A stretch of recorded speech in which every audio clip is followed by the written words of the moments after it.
You're now listening to Sound Talent Media. Check out more shows at soundtalentmedia.com.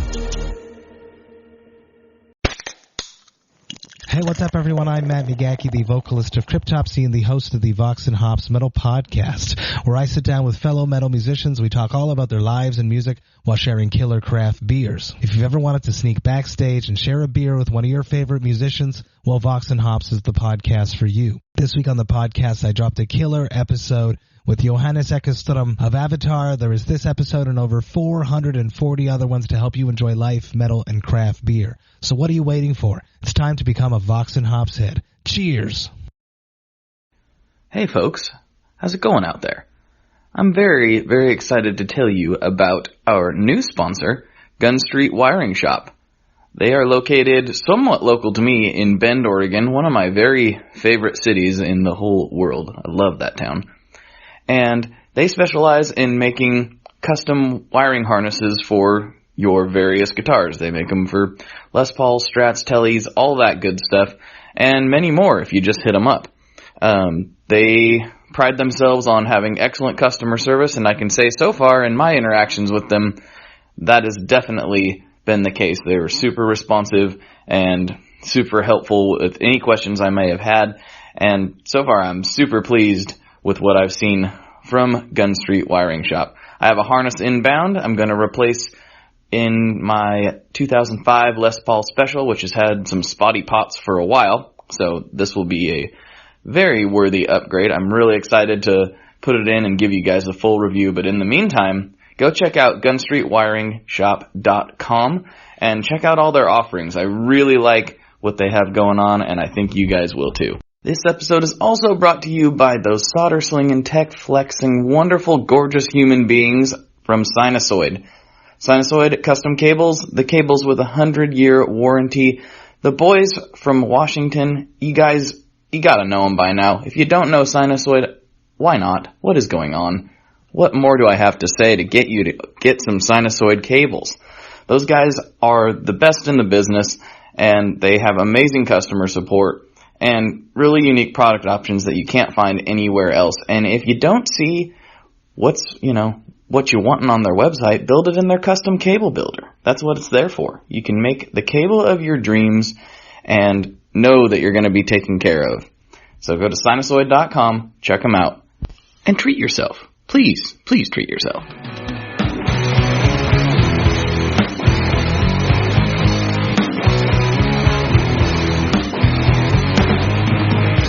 Hello everyone, welcome back to another episode of the ToneMob.com podcast, the show about guitar tone and people behind it. As you might be aware, or maybe you're not because you just clicked on this for the first time, I'm your host Blake Weiland, and with me today I have returning Mr. Joel Korte of Chase Bliss, who sounds like he's getting arrested right now. Oh yeah, I am. This is rare because Chase Bliss is in a quiet suburb in Minnesota, Anoka, and usually there's not sirens going on. But you've been into that illegal activity, and they're coming for you.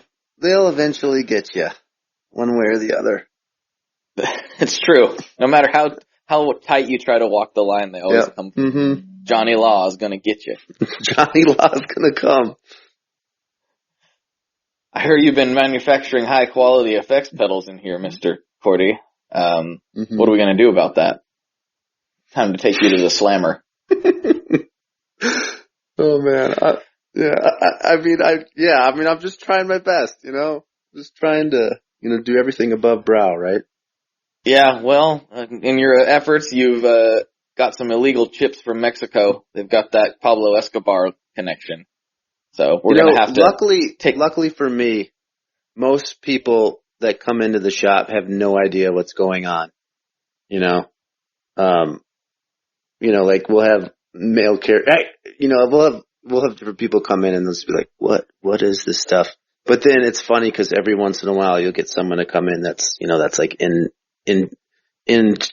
guitars and into amps or pedals or whatever, and they're just really fascinated with what's going on. Oh, I believe that.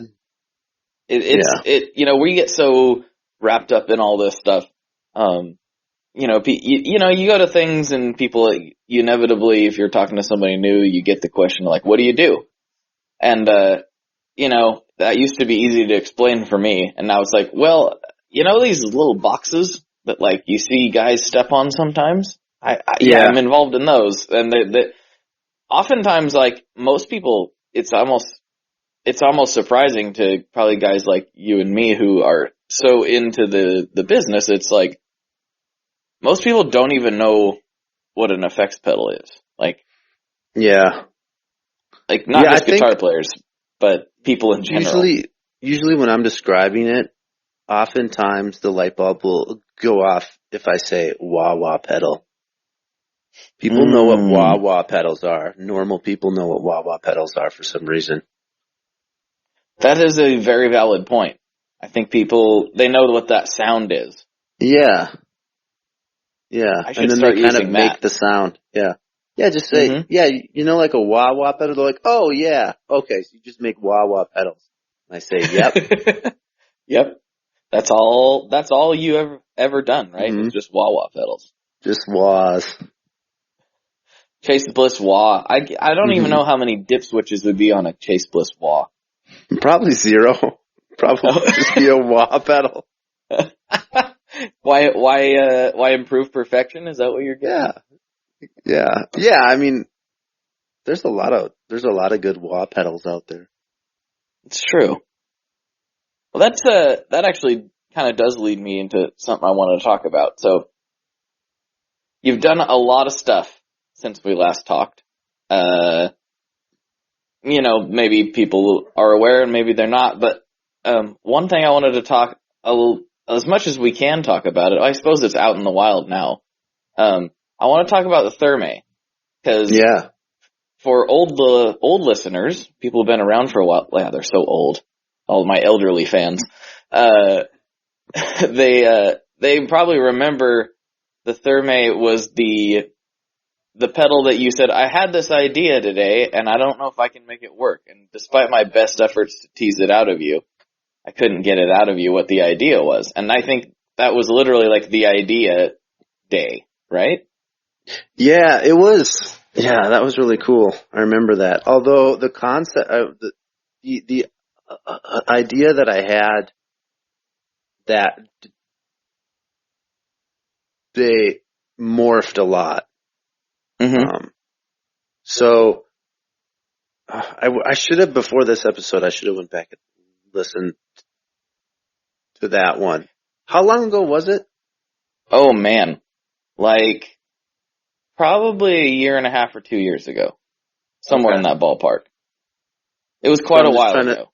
So that was 2016, and it was in the summertime because I was strollerblading.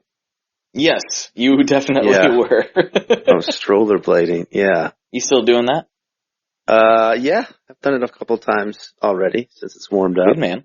Haven't thought of any new pedal ideas yet whilst strollerblading, but that will change. That will definitely change. I feel like you can't help but come up with new ideas while performing that wonderful American pastime. Yeah, so I probably had just released or had released the original Total Recall a few months before that or something. It was that's about right. Yeah. Oh yeah, cuz I was getting all excited about that and getting all hot and bothered about it. And then my friend Peter Bregman came along and we whipped together this concept for Brothers. Mm-hmm. Really, like that, just once that came together, then I got obsessed with that, and I was like, I need to make this pedal now because I might be able to sell them. Right. Thermae was a little more abstract. Like, Mm-hmm.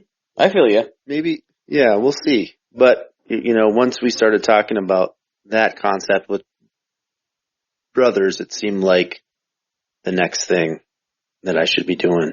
So that took up all of my time for a while. Yeah.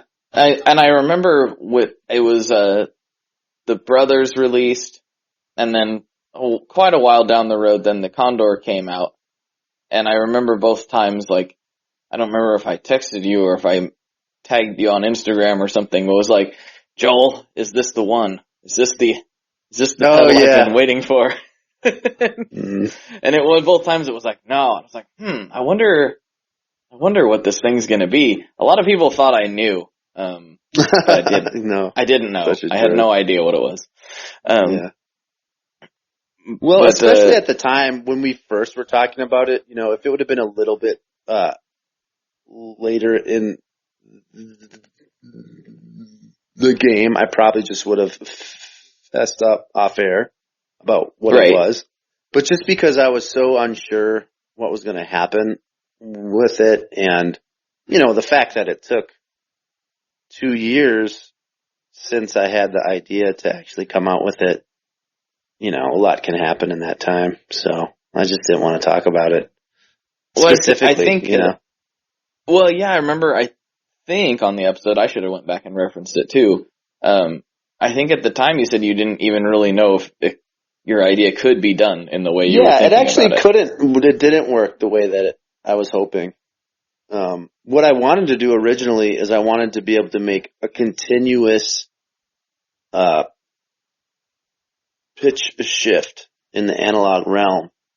And I still think it's possible, but it just kind of got to the point because there's a lot of challenges and it's pretty noisy that I was like, you know, I just don't know if it is worth it to do this in the analog realm. It might just not be worth it.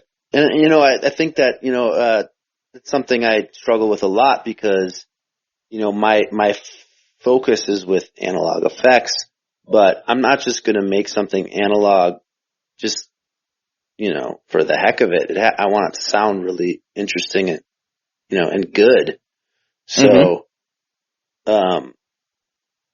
you know, I get emails a lot about, you know, doing reverb, and, you know, people have these ideas about, you know, I could have it, you know, like these little springs in my little enclosure.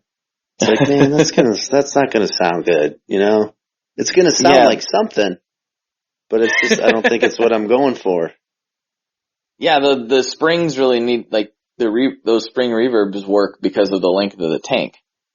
Yeah, and it just seems like, generally speaking, the longer that you go, the more I shouldn't say the better that it sounds, but it's the long reverb, or, you know, the long springs that are available on the market right now are generally the ones I think sound the best. Yeah, I would agree with that too. So, yeah, for sure.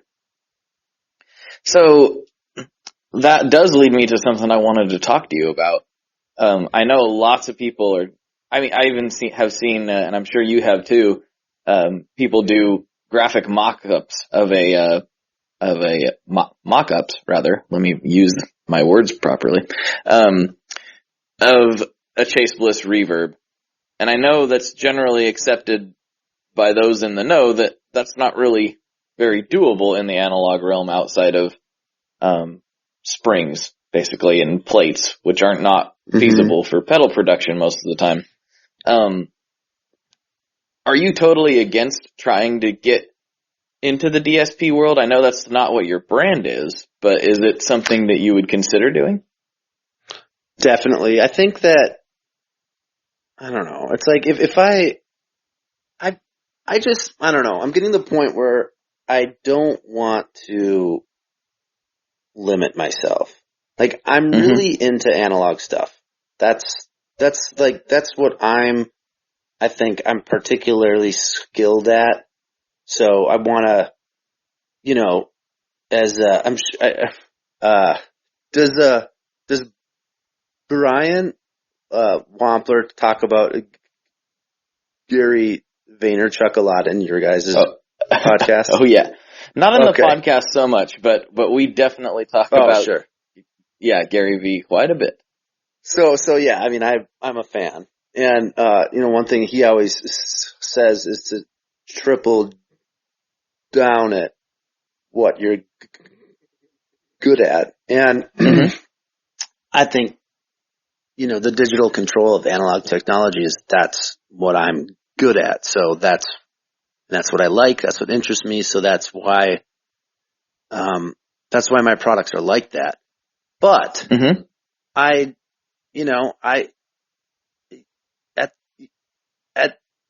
at some point that might become too constraining, and I want to be able to use all the colors on the rainbow. I don't want to say like, oh, I can't, there's no way I can do that because I've set up this arbitrary rule for myself that, and I don't like rules. I feel similarly. Yeah. Yes. So the answer is a good solid maybe, because a lot of people actually, yes. I've heard forum guys and other things like people say, I wonder if Chase Bliss is going to make a reverb or some other sort of digital effect. And some people are like adamantly like stamp their feet and they're like, you see the slogan, digital brain, analog heart. He's not going to do that. And I've always kind of thought to myself, if Joel thinks he can do something cool, he's going to do it. Yeah. That was always my gut instinct. I didn't know that for sure without asking, but I thought if he comes up with some sort of crazy digital thing, I was willing to bet money that you would explore it, so basically, yeah, I would say that's accurate for sure. Yeah. So basically everyone that's possibly looking for a reverb, don't hold your breath, but, don't write it off either, basically. I mean, at some point, I'm going to come out with a reverb, right? I mean, come on. Right. Yeah. One would I mean, I want you to. I mean, I would like to come out with something from like all genres of effects, or try to make a new effect. You know what I mean? Like that's what makes it interesting to try new stuff. Yeah, for sure. That's what keeps it interesting, honestly. Yeah. And really, I mean, it's kind of amazing how, this probably doesn't come as a surprise to anyone, but I really love analog delays. But me too. Now it's like, my last 2 out of my 3, well, I guess, we did a new version of vinyl, but, we did, it's like Tonal Recall came out, and then, Brothers came out a year after, and then, we started doing the mods for Tonal Recall to make the delay time longer, the red knob version.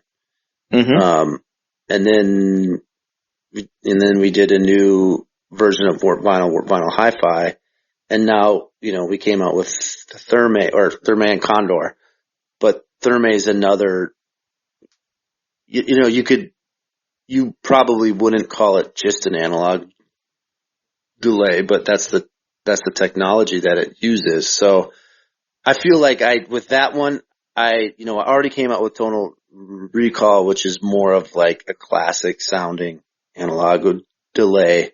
And then I think it kind of freed me up a little bit to like really go crazy with something and really like try to push, this technology that I've been developing, where you have, a microprocessor manipulating an analog signal path. In the case of Thermae, there's 3 microprocessors in that pedal that are manipulating various things in the analog signal path. And I feel like I really went all out.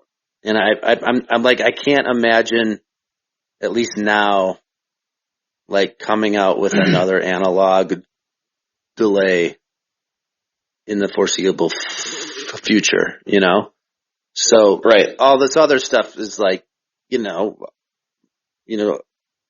really interesting to me to look at other types of effects because I feel like I've been working on analog delay for a while, you know? Yeah. Do you feel like you've, in your mind, you've kind of pushed that particular sort of technology to its limit, or do you think there's more that could be done with it? That's a really good question. I mean, that like straight up harmonizer thing, that would be like if I could just stop time and just work on that some more, I might want to, because I think there could be some interesting applications there. But at the same time, there was a reason I kind of stopped. I was kind of like, I don't know, man. I don't think this is really happening.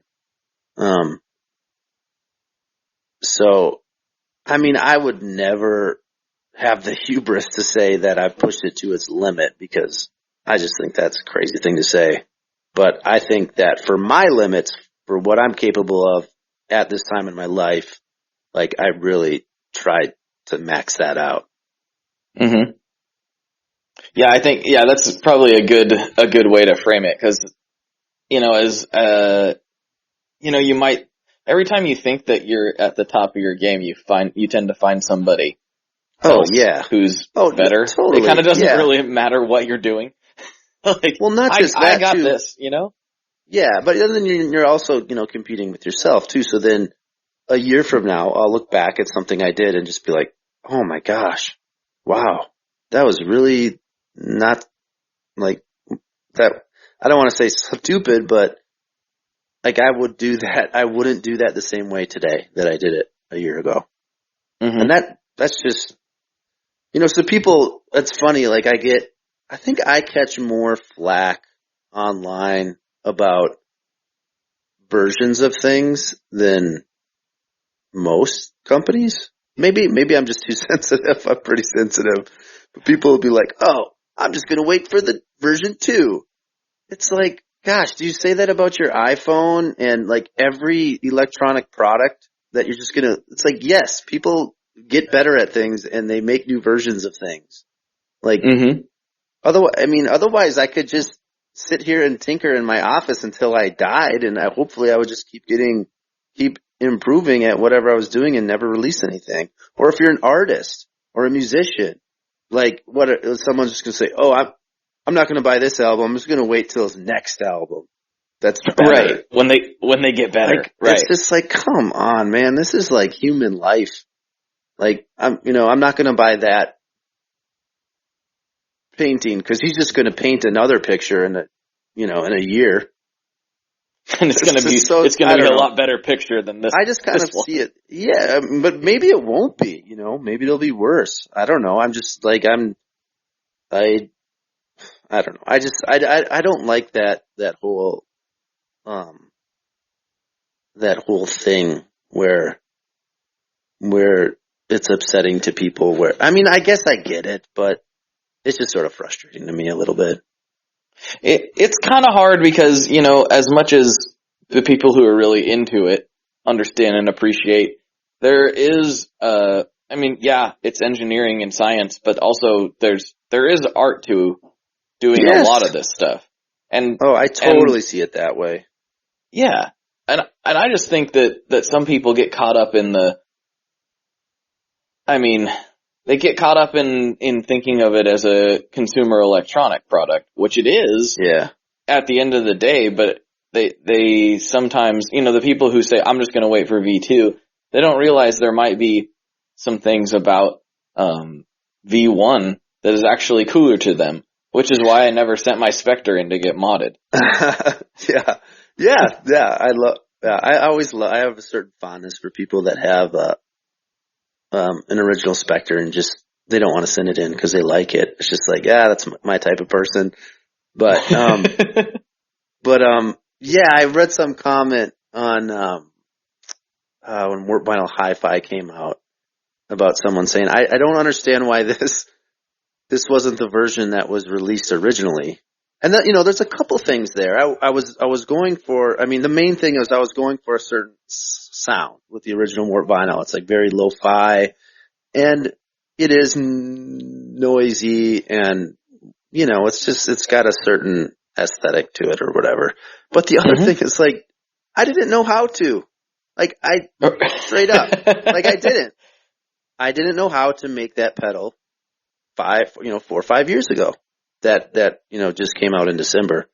I just didn't know how to. I've learned a lot, and I'm, planning to continue to learn a lot. It's almost like this is a process or something. Yeah, it's like, I want to know what that guy does, and just be like, whatever project he just submitted at, his work, just be like, why didn't you do that 5 years ago? It's crazy. It's, we're all, learning and stuff. Yeah, it's really good to remember, like, behind, especially in this business, but really every business, behind just about every product that exists, there's a person who has put a lot of effort into it in some way. Yeah. And yeah, like, why, I don't know, why did the iPhone X not come out, first? Why didn't it come out in 1980? Like, come on, guys. Like, Apple, get on our level. Come on. Yeah. Jeez. Like, I mean, it really is. Like, everything's a process. But seriously though, where is my jetpack and where is my flying car? Like, let's get on with it. I know, we've been talking about that since the 60s. Like, clearly we have the technology these days. Mm-hmm. That's one thing Elon. We can all be critical about. Totally get it together, acceptable. Mr. Musk. Yeah. But seriously, at least a hoverboard. Yeah, I mean, or in your case, you'd want hover blades. Oh man, the thing is, I'm such a bad rollerblader. Like I don't know. Like I didn't, even though I'm from Minnesota, I didn't grow up playing hockey, so I look ridiculous. I just like it, so I do it. That's basically the story of my life. I look ridiculous, but I like it, so I do it. That's kind of how I roll. I love that. People probably look at me when I'm strollerblading and think that guy probably shouldn't be pushing a stroller with a little human in it while he's on those. Maybe I shouldn't. I think it probably depends on where you are. Like if you're on the side of a freeway, I would probably agree with those people. But if you're going around the park, you're fine. Yeah, I think I'm pretty careful. Mhm. I remember we talked about this. I don't think that the stroller was involved the first time. I think the stroller is a new addition to the rollerblading equation, if I remember correctly. I'm usually not very confident in remembering things. Well, no, I don't. Sometimes I surprise myself. I have really good memory, but sometimes I'm just like a space cadet. Cadet. I'm almost 100% certain that we talked about strollerblading on episode 1. First time. We probably did. My memory is I think your memory's wrong. I think it's wrong. I'm going to have to go back and listen to it. Man, this is going to be a really weird thing for me if I'm wrong, because, I don't know, this happens to me, and it's so weird when you think you're right, when you're so sure you're right, and I'm sure I'm right, but I very well could be wrong. Well, there's only one way to know. There's only one way to know. We're going to have to explore this in greater depth. Mm-hmm. I wonder sometimes, like, obviously there's more people listening now than there were the first time. But it's interesting for me to see sometimes when people come on for the second time. I don't have a ton of return guests, but I have a handful. Mm-hmm. Almost immediately, there's several hundred more downloads on the prior episode, which is always kind of interesting. Yeah. And when Thermae came out, we were kind of poking at it back and forth, and I think it ended up in some forum somewhere. Some people thought there was not when the Thermae came out, but when it was first teased. There was a hint. People thought there was going to be some sort of information in the episode, so that it really spiked up that day that it was teased. And I've seen a lot of people kind of there wasn't anything. They didn't say anything in that episode. I was just super vague about it. Yeah, and I was like, well, I never said that it was confirmed or anything. It was just hinted at. Yeah. I think I might have think it stoked was- that fire a little bit too, because I think I did an Instagram post and I was like, hey, Tone Mob, this is the one we talked about in that podcast a couple of years ago. People are like, Yeah. what? Yeah, people, huh? Who did what? Yeah, it was funny because I knew there wasn't any information in it as far as like Mhm. hard information. And this is where my brain thinks that I'm pretty right. I'm pretty sure you told me it was literally that day. Yeah. While No, yeah, that sounds right. So yeah, for some reason in my head it was a shower idea, but it must have been a rollerblading idea because I know we talked about that too. Yeah. Well, cause, I remember that day pretty well too because we strollerbladed, me and my son. He was in the stroller. Oh, Mhm. maybe I should define strollerblading. It's just, you push, presumably a jogging stroller, one, with the big wheels or whatever that's, a little bit more Mhm. rugged, and you just push it with rollerblades. And I love it so much. I think it's called strollerblading. I don't think I made up the term strollerblading. I'm pretty sure I didn't. Yeah, I'm almost certain I didn't. Right? You've heard of strollerblading. No, I Who haven't. knows? Okay, maybe. I don't think I did. That seems like too obvious of a thing. It could be, but sometimes those are the best things. Sometimes Yeah, it's right in front of people. They just don't grab it right away. So we went to the park, and I was just, how sometimes you just get so excited about something, and you just, Mhm. I was just so excited about it. I just couldn't wait to work, and it was cool. It was a cool experience because the first Tonal Recall release, which was, I don't think it was too much farther after that, was like probably the most stressful thing ever. Like still to this day, no releases have even come close to how stressful that was because there was just like such a demand for it. There was more demand for that than anything we released after that. And it was like we had such a small team. It was me and my first employee, Zach, who still works here, and then my old sales manager, Holly, and it was just the three of us, and my parents were helping, and then Holly and Zach's significant others were helping because and it was just trying to ship all these pedals and like trying to like figure out how to calibrate tonal recalls 'cause there's more variation in production than we thought, and it was just, oh gosh, I've never been so stressed. Sometimes I just think back to that and I think I'm just glad that's not happening to me right now. So I think it was one of the first times where I really got excited about working on something again. Cause I'd kind of been just beaten down for a few months there with the stress of the Tonal Recall release. So it was a good thing. Yeah. I remember talking to you a couple times before that, trying to get a podcast squeezed in there, and you're like, man, it's just, I'm so stressed right now. I don't think it would be a good time to talk, because you're like trying to calibrate. There's just so many variations in those things, despite what we would like to think, and you have to calibrate all of them. And yeah, maybe you can elaborate on that for people who don't know what we're talking about. Yeah, so one thing that a lot of people that are into gear probably are aware of is, you hear sometimes about old vintage deluxe memory mans, where people will say like, oh, I had two side by side, they sound nothing alike. Or they'll, they said that they have an old deluxe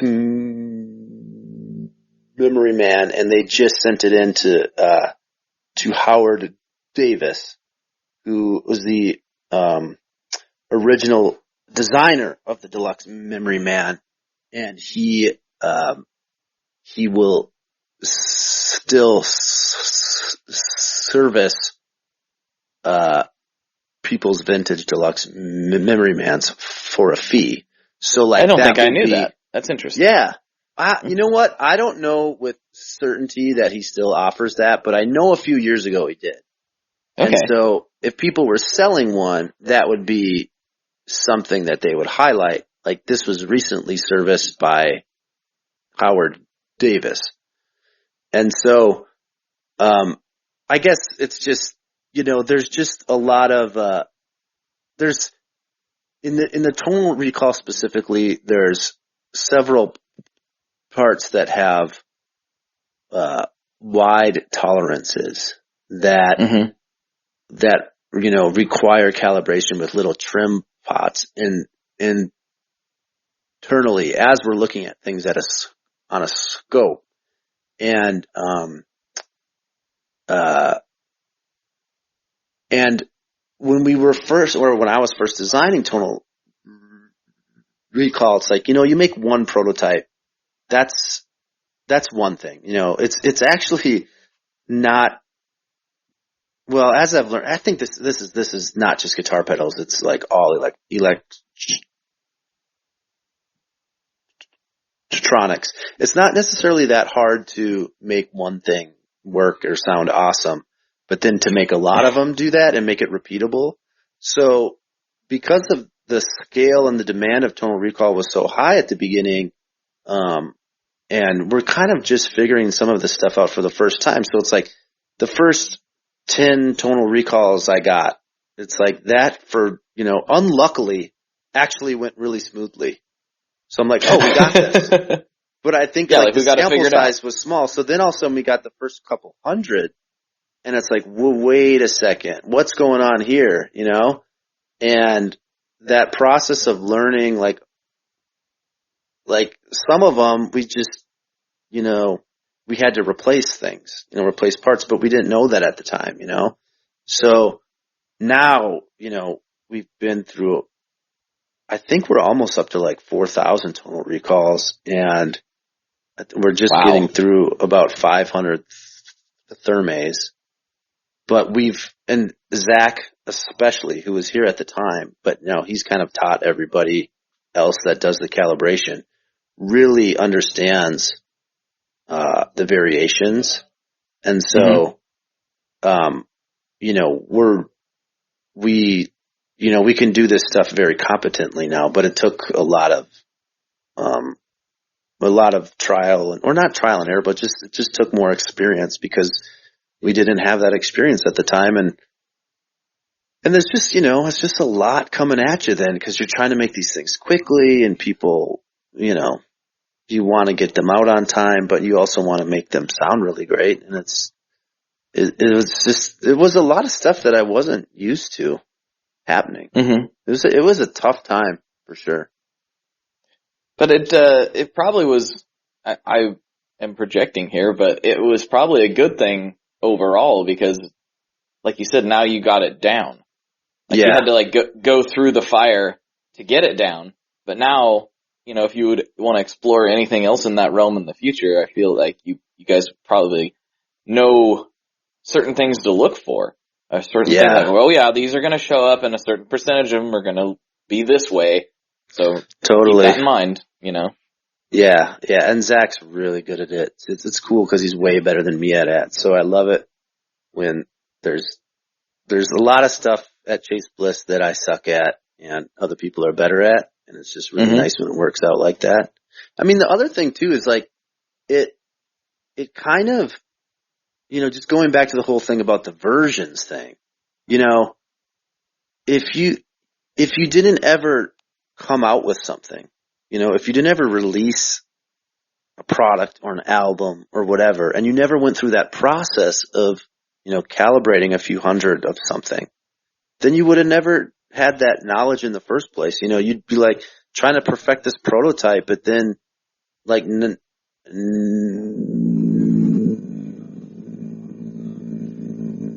understanding the realities of certain tolerances and variances in some analog components because you never had that experience. Yeah. But it also, like, that whole process makes more sense to me than it did, whatever that was. Yeah. 2 years back. Probably Because, makes more sense to me too. Sorry, go ahead. I don't know if we talked about this ever, but a couple of years ago, we were, some friends and I were at the Tacoma Guitar Show up in Washington, and a lot of the listeners and Leon from Pelican, and then my good buddy Jess, we were both up there, and then a whole bunch of other guys. I think Rick Matthews was there. I can't remember who all was up there, but a bunch of guys that we kind of mutually know. Dylan Witherow was there, and he had 2 tonal recalls before they were released. And I think you would have probably had a bit of a snicker, because we were all just kind of chilling there, in the same room. It was getting close to the end of the day, and we're all kind of over in one corner, and Dylan goes to his bag over in another corner and pulls out a tonal recall, and you just seen everybody's face light up. Like, oh, is that what I think it is? And like everybody, like I think I was jamming on some weird random like DOD fuzz or something that I'd picked up at the show, and everybody just kind of like threw everything down and like ran over, and then it was like, no, there's 2 of them. Why does he have 2 tonal recalls? And so we talked about it, and Dylan kind of explained the situation, and we played through them, and everybody was like, oh man, this is great. But it was just, you would have really got a kick out of like everybody like basically throwing everything on the ground and like 15 guys running over to check out the shiny box. It was a like the purest example of like gear nerds, like, whoa, just zeroing in on the thing. But now like, oh man, kind of explaining it all makes sense now. Oh, I actually have a lot to say about that. That brings back some memories. Yeah, so, I don't know, this is interesting, I guess. So yeah, I was working on it, working on the pedal, and I was feeling really liking it. I had it so that the repeats broke up in a way that I thought was really cool at the time. And then I started sending out some of the early units, to demoers and stuff. And man, it's just so many things. And, I heard back, or I got some videos from Dylan, and they sounded awesome. I don't know if like his pedal, for whatever reason, was just, maybe his was calibrated a little bit better. But then he was into it. He sent the videos, and I'm like, man, that sounds really good. Like he was, the other thing is he was playing with a Strat, so it had a little lower output and didn't suffer from some of the headroom issues that some of the super early tonal recalls did. So it sounded really good. I'm like, great, this is awesome. And then I got this email from this other guy, this other demoer, and he's like, dude, it's just like, I don't know what to say. He's like, it's just not really right. Like this is happening. And I was like, well, that's, kind of what I'm going for. And then, but then I started hearing back from, some of the guys that helped me out with beta testing. And it was like half of them were into it and the other half were just like not feeling it. And I was like, what do I need to do? And I'm like, maybe I need to smooth out these repeats a little bit so they don't get so smeary. And then at the same time, Knobs, the demoer, he came out with his demo and it had the smeary repeats, and like the low headroom and stuff. And, his demo, it's still like, I go back and listen to it. It really fit in well with his, aesthetic, and, he really made a cool demo. But, when I went back and said, like, it was getting to be too much feedback, like, ooh, geez, man, I don't know about I think people are gonna not like this. And this is like a month before it's supposed to come out. Oh, and yeah, we have just tons and tons of interest and tons of orders. And so I look in, I rework it, and then I just kind of like one night I was so stressed out. And like, gosh, how old was my kid too? Like, it was horrible. It's late and I'm like, yeah, I just gotta smooth this out a little bit and just make it a little more palatable, So then I made this change. I switched out some values and, I sent a new one to Dylan, and he liked the first one I sent him, but then he said, yeah, I prefer this one. And then everybody I sent new one to, they preferred the new one. So then it was like, I got in this situation though where Knobs already had this demo out that was like really popular, cause he's got a big following, and he even had a big following, a couple of years ago. And so it's so funny though, we'll still get emails from people that'll be like, no, I want the one from the original Knobs version. I want that sound. And we've tried to we've recreated that on a few. And I think in every single occurrence that we actually send that pedal out to people, they return it. They're like, I guess I don't like it. I just like the Knobs demo of it. You know what I mean? So there was also all that happening. Yeah, it was. And so that's why, Dylan had the two versions, but I think actually his early version was a little bit of a special one and partly Dylan's just a really good player. So he probably, just made it sound cool, even if it wasn't good. Well, yeah, there is that factor for sure with him. He's really talented and very good at bringing out the best in things. But I played both of those. And I remember thinking, granted, it was at the end of a long guitar festival day, so my ears were not in peak performance by any stretch of the imagination. But I remember thinking like going back between them, and it would have been hard for me to tell you which one I liked better I like analog delays a lot. Yeah. And I like them for their flaws. And the graininess and the smeariness that comes along with some of those older units. And so I really liked, I was like, well, I can definitely see why a lot of people would prefer the second version. I really did like the first version. At least the one that Dylan had. Yeah, I think maybe Dylan's was, for whatever reason, we kind of got that one right. But that was the other thing that was so stressful too, is because, before the pedals, there was just not that much pressure to try to please everybody, And then all of a sudden there was all this interest in this new delay pedal, which is great because, I want to run a business and make a living, but then it was like, oh man, this has to work for a lot of people rather than just a few people that are into this weird stuff. So it was a new chapter.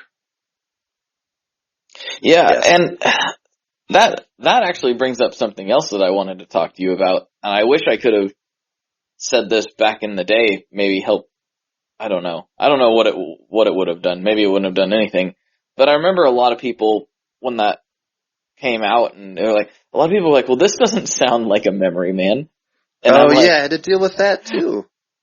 I'm like, are you guys on drugs? On what planet did you think this was a Memory Man at all? Like, that doesn't make any sense to me. That reaction blew me away, but maybe I was a little bit close to the situation. But I was like, I never had any, as much as I like analog delays, I never had any delusions that this was a Memory Man sounding pedal, ever. Yeah, someone pointed out to me, I think it was Ben at Dwarfcraft, because I actually had brought one of the early versions over to him and went to visit his shop. Dang, I think that's the last time I've been to his shop. I need to visit him again there. And he liked it because, that's more his style. And so he was into it. And then I was telling him about the Deluxe Memory Man stuff because I had noticed people were saying that, like, can it do, the DMM sound? And I was like, I'm kind of worried about that. Like, everyone's just going to think or they're going to want it to sound like something it's not. And he's like, the color scheme is a little bit, with like, the old Deluxe Memory Mans had the silver enclosures. And it had a little bit of that vibe, so he was like, maybe that's part of it. People are thinking that just like the art is a little bit in that vein, I don't know, but that was, I don't know. I guess I could see that, but I thought it was ridiculous. But there again, like I said, I might be a little close to the situation to not, sometimes that's the problem. Like something that seemed blatantly obvious to me, but maybe I was missing something. And I still think, I don't know, there was a lot of people early on that were just kind of, I think cause there was maybe straight up clones were like a lot more prevalent a few years ago or like 5 years ago that there was people that were just thinking like, oh, cool, this guy's going to make clones and just add digital control to it. And my thought was always, one, I just wasn't interested in that. I wanted to come up with something that, had my little imprint on it, And the other thing is that I always thought just from like a pure business standpoint, even though it's not easy to digitally control analog stuff, it's also not rocket science. Like I'm still kind of surprised there's not more of it. Like there's not just like a tube screamer, with digital control. There's just not. Well, and that's one thing that is actually interesting is there will be, right? There was. Okay. Yeah, and I wonder if people haven't ventured into, and that could change. I'm thinking specifically about the TC Electronics Nova series. They had that drive pedal that I thought was very underrated. That wasn't a tube screamer. It was a tube screamer. Is a tube screamer and a rat. Yeah. Oh, wow. I didn't realize that. Okay. Interesting. Yeah. So there's like an analog tube screamer style overdrive and an analog rat style overdrive, or distortion rather, in the same box. And then you had like, man, that's awesome. I gotta get one of those. Oh, dude, it's one of the first pedals I got really excited about. This was kind of, this was right when it first dropped, and, there was all these PGS demos and stuff. And I thought, why are more people not into this thing? I think it had, or has, because I still have one. I think it has like 90 presets, 60 presets, and like a ton of functionality for a drive pedal, and it just the whole series kind of flopped. But all of the ones I've played, granted it was just the Nova repeater and the drive so far, were really ahead of their time. I don't know why they flopped so hard. But I should send you this one, let you check it out, because they're out there, but not super common. Yeah, I would love that. I'm just thinking of the Deluxe Memory Man thing too. The other thing that just was, I think this is why we thought it was so silly, is that there's literally a Deluxe Memory Man in production today that Electro Harmonix makes that you can buy, that they're going to be able to make it cheaper than I ever could because there's way more of them. And I guess maybe, it's, I don't know, it's like it's already there. Why would I make another one? I guess it doesn't have, I don't know, man. Yeah. I think you're on the right track there too, but you gotta keep in mind too, there's companies that basically have built their whole existence out of, big muffs. Even though Electro Harmonix sells those too. I'm not saying that's a bad thing. I love big muff variants of all flavors. Who doesn't? But who doesn't? A monster person I can't associate with. Yeah. Oh man, it's so true. So I think there's some level of cloning that's like almost expected or at least accepted. Well, there definitely is some level that's accepted. And so maybe they thought, oh, I can't wait to see what Joel's take on a DMM is, and that's not at all what it was. And where was it supposed to be, or did you ever say that, to my knowledge? What's nice, I think, is that since I've been around a little bit longer now, even though I still think the company's pretty, I mean, I think that it's, you know, it's been around long enough where a lot of people know who we are, but a ton of people don't, you know, so, but that said, for the people that are familiar with the products we've put out, they're not expecting, they're expecting it to be kind of its own thing. So just cause we're a little bit more established than we were 2 years ago, you know? So that does kind of make me think of something interesting. You've always followed, you know, the same, format, basically, for your products. Yeah. Have you ever thought about, like, either going even crazier and getting a bigger enclosure and going even more nuts, or stripping things back a little bit? Has that ever crossed your mind? Yeah, it's definitely crossed my mind, and I've thought more about both of those things lately than I ever have, actually. It was funny, I think it was not quite a year ago, I was camping with a friend of mine, or I always go camping with the same guys every year, and Nice. Yeah, it's awesome. Although 2 of them aren't going this year. Anyway, I don't want to get emotional about that, so I'm not going to talk about it. But anyway, Okay. this one guy, he's like, so are you just gonna like release a pedal in that format, every, 6 months or a year for the next 20 years, or, what's your plan here? And it just got me thinking, it's like, oh yeah, I'm not going to do that.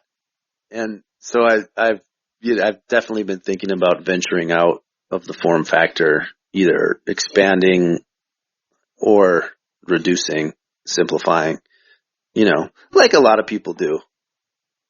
Mm-hmm. But it makes a lot of sense. Yeah. Either way that I go, or if I go both ways, it's not going to be like, here's 6 new products in our, professional series. It'll be like, here's one thing. I want to see if you like it. And if you don't, I'm not going to make more of them. You know what I mean? It'll be like more like just testing the waters. Cause I'm just obsessed with customer feedback. If something's not happening, like, I'm not into it, Right. No, that's a good thing, though. I think that shows in how you guys operate as a company and how people generally, talk about Chase Bliss as a company. I think that caring about the feedback and caring about the customers is, even if you don't directly say it all the time, I think it shows that you guys I'm do obsessed. care. Spent too much time on Reddit these days. Oh, Reddit's a rough place. Yeah, I know. I think that's why I like it, because you get more of that unfiltered feedback. That's for some reason you do more. Yeah, but it can hurt you, especially if you're a sensitive baby like me with thin skin. Can be tough sometimes.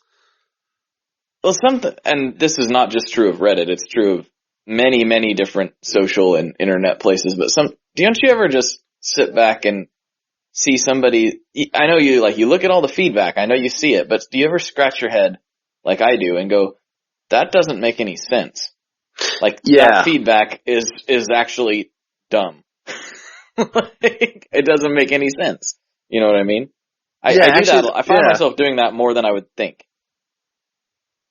Yeah, just sometimes too, it's like, well, that person's never going to be happy. It took me a while to give up on that. You just try to make everyone happy, and then there's just some people that aren't into your art. Mm-hmm. So you feel kind of like pretentious saying art for some reason, right, in that context. But, yeah, I mean, that's fine. You just got to accept it and just do your thing. I have kind of similar wiring in that.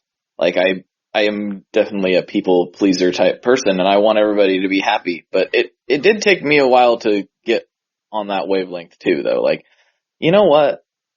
You're just never gonna like what I do, and that's okay, because there's artists and people and content creators, whatever you want to call it, that I'm just not into, and they can't do very much that would make me into their thing. It's just not for me. How did you get there? Like, was it just your own self-awareness? Like you're saying, you thinking about how you consume content, or what? It was me realizing that I was stressing out too much about it, and knowing that that's not good for you, and then realizing like, it was kind of a process of thinking about things, right? It was like, okay, this is bothering me. Why is it bothering me? Because this person's not happy. Well, why aren't they happy? Well, and if it was something that I could very easily point to myself and be like, well, because you dropped the ball on this thing, or because you messed up, or whatever. But if I sat back and went, no, I've done everything I can, and they're still not happy, there's just a certain percentage of people that are that way. So I guess it was sort of a deductive reasoning practice that led me to that. And don't get me wrong, I still get caught up in it sometimes. Yeah.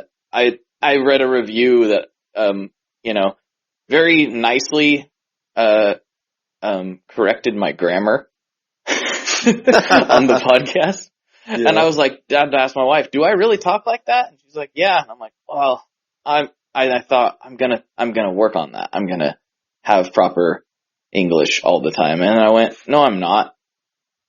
Yeah. It's not gonna happen. I'm too much of a redneck. It just isn't gonna happen. So I'll do my best, Mr. Reviewer. I can't remember your name, but I'm sorry. I'm a bit of a hillbilly, and it comes out in the way I talk quite often. So sorry. Man, so yeah, I guess it was sort of awesome. I just had to realize that there's some things you can't change and some people you can't please.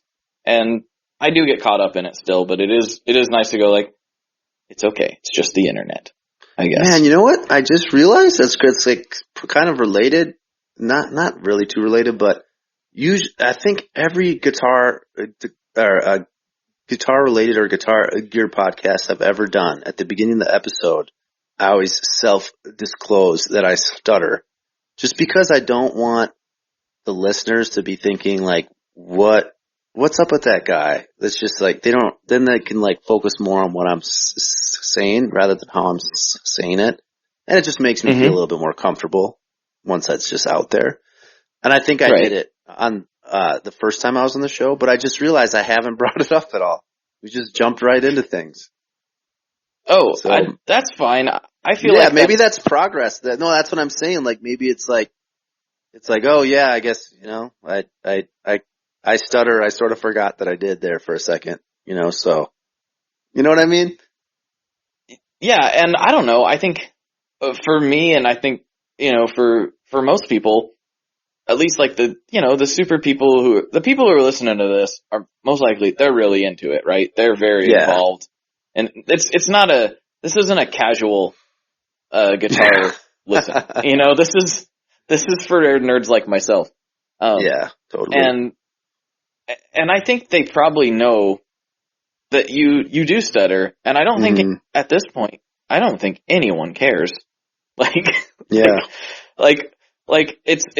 I know that it's like it's difficult, and you've went through a lot to deal with it, and you do a lot to help people who do that. But I don't think anyone even thinks about it anymore, to be honest. At some point, I don't know. I think that it's been a few years ago. I told to my wife something really cool happened with the business, because like somebody that I think someone reached out and was talking about how they, were interested. Actually, I mean, it's happened a few times where someone musically who I really like will reach out and say the pedals are cool, but then they'll also say something about, like, they saw, some kind of stuttering, something I'm involved with in the stuttering community, like, helping kids who stutter or whatever, and that they thought that was cool. And at one point I told my wife a few years ago, I'm like, I think, and this is like 10 years ago, it would have been insane for me to say this. But I'm like, I think stuttering has been a net positive on my life. And I like really think that it has. But if you'd have tried to convince me of that, 10, 12 years ago, that would have been crazy talk. Well, if you want, an outsider's sort of opinion, I think that it not only has been a net positive on your life, but I think it's actually been a net positive on many people's lives because of what it's led you to do in the community and to help kids and do these things. I think it's actually been a net positive, not just on you, but I think your family and probably many other people as well. Which sounds crazy to say, Thanks, for man. Something that could, I do feel that way. I've been paying attention, I guess. So I think it's awesome. Well, I appreciate that, dude. Seriously, cheesy way of saying that.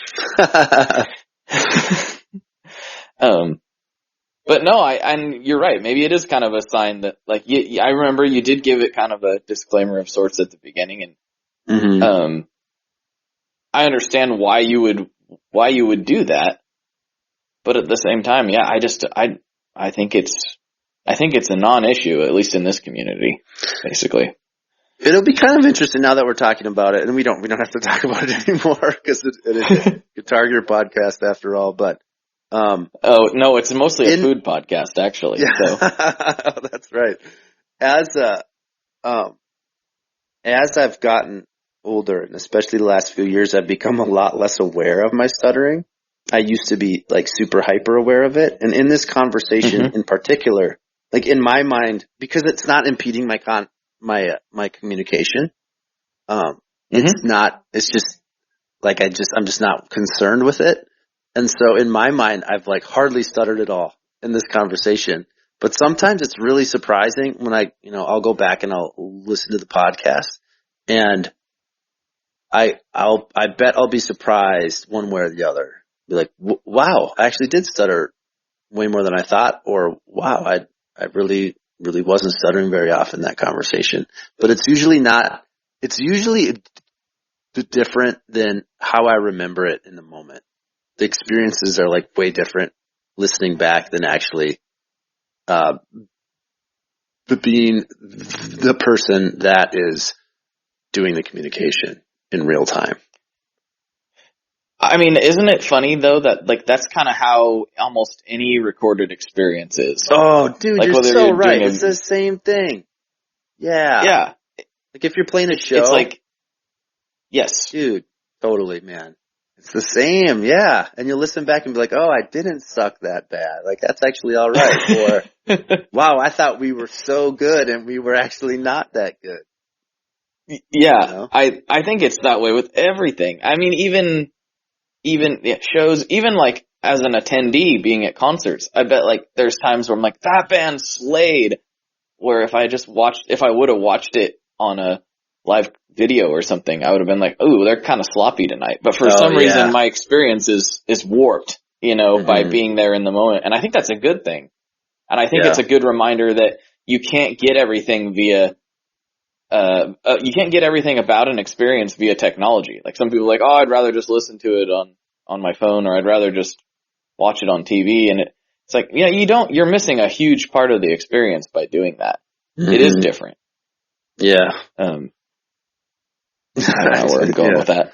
No, it's like I was thinking about you saying that. I was thinking about my father-in-law because he's got a pretty nice sound system in his living room. And he likes to watch concerts, And, I'm always like, or, we've had the discussion, I think, a few years ago, Paul McCartney came to town, and I was like, I'm going to go to that show because I've never seen Paul McCartney live. I never will probably again. So I'm going to go, even though it was wildly expensive. And I thought it was great. I thought it was so awesome. And I I was one of those guys that like recorded a little bit on my phone, and my father-in-law, like every sane person, he's a fan of the Beatles. So I was like playing it back. He's like, man, he sounds terrible. I'm like, oh man, he sounded great. And to him, it's just, it's so different when you're there. It's just different. It is. It's so different. Yeah. Well, Joel, I know you got to run here shortly. Yeah, dude. Time flies when you're talking to you. I could do this for hours. I really do. I really do enjoy this a lot. So, but I know we talked about pizza last time, but it would be wrong of me not to inquire, since so much has changed in your life and so many things have happened. Do you still have the same pizza preferences as last time you were on the show?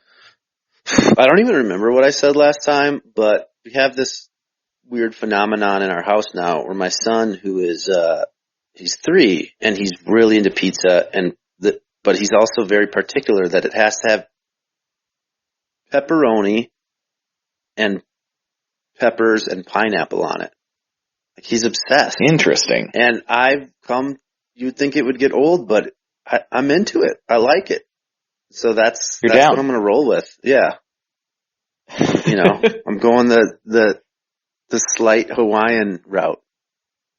Well, the pineapple. Because I like you, I'll refrain from commenting on the pineapple aspect of it. But, all right. I'm sorry. But hey, the kids got to eat. I have a almost 3-year-old who also is a fan of the pie. But he's not as particular. He just likes pizza. Okay. So. Awesome. Anyway, anything else you would like to plug? Where can people find you? What should we be looking out for, and all that good stuff before we hop on? I would say I'm working on more things simultaneously and like have more things in the hopper than ever before by a lot. So there's a lot going on. I am going to slow down a little bit in the summer just to, take a few deep breaths. But yeah, there's going to be lots and lots of stuff in Chase Bliss world coming out over the next few years that'll hopefully be exciting. And yeah, chaseblissaudio.com is the spot. All right, man. Find things. Yeah. Find beautiful, beautiful things. Mm-hmm. All right. Well, thanks again for coming on, Joel. Man. I really appreciate it. Really like talking to you as always. So, likewise. For Joel, this is Blake. And as always, folks, good luck and good tones. So after this episode was done recording, I went in the house and was talking with my wife. And I was just telling her, Joel is a national treasure. He really is. Every time I get done talking with him, I am just like smiling and like so much happier that I got to talk to him. Not because he's like some sort of fancy, celebrity type person, just because he's a genuinely awesome dude and he's making genuinely awesome products, and I just really, really like what he's contributing to society on a whole. So go check out the Chase Bliss products if you haven't already.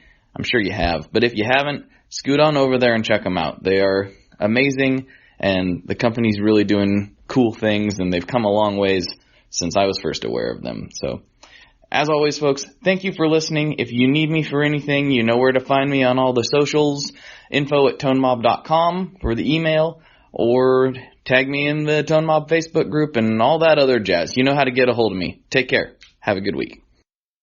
One last thing before we totally sign off here. I just want to remind you that if you do any shopping at Stringjoy, that's Stringjoy guitar strings made in Nashville, that will help me out as well. As I've said for years, I'm heavily involved in that company, and I really do think they're making the best products on the market. So if you would like to try custom strings, go to tonemob.com/stringjoy and check them out today. I seriously love what the team down there is doing. I help them out with all kinds of things, and by you supporting them, you are also supporting me as well. And hey, you need some strings, so why not get some custom strings just for your guitar and playing style?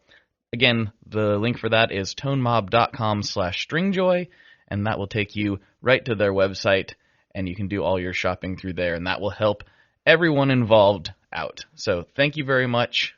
Talk to you next time. We are brought to you by the wonderful folks at Gun Street Wiring Shop. Yes, Gun Street Wiring Shop. I've talked about them before. I used to say based out of Bend, Oregon, but guess what? Sean moved to my neck of the woods. Sean's in Portland. Sean is awesome and has helped me with a bunch of stuff lately. And if you have wiring needs for your guitar, he can help you too. If you want to get weird with it, he can get weird. If you just need to spruce things up a little bit, there's your guy. He takes all the guesswork out of doing your guitar wiring, and he makes it simple, and his customer service is top-notch, and I can't say enough good things about Gun Street as a company. I really respect Sean and what he's all about, and the product is top-notch. I've got 3 different guitars that now have Gun Street harnesses in them, and I could not be happier. So go to gunstreetwiringshop.com and check them out.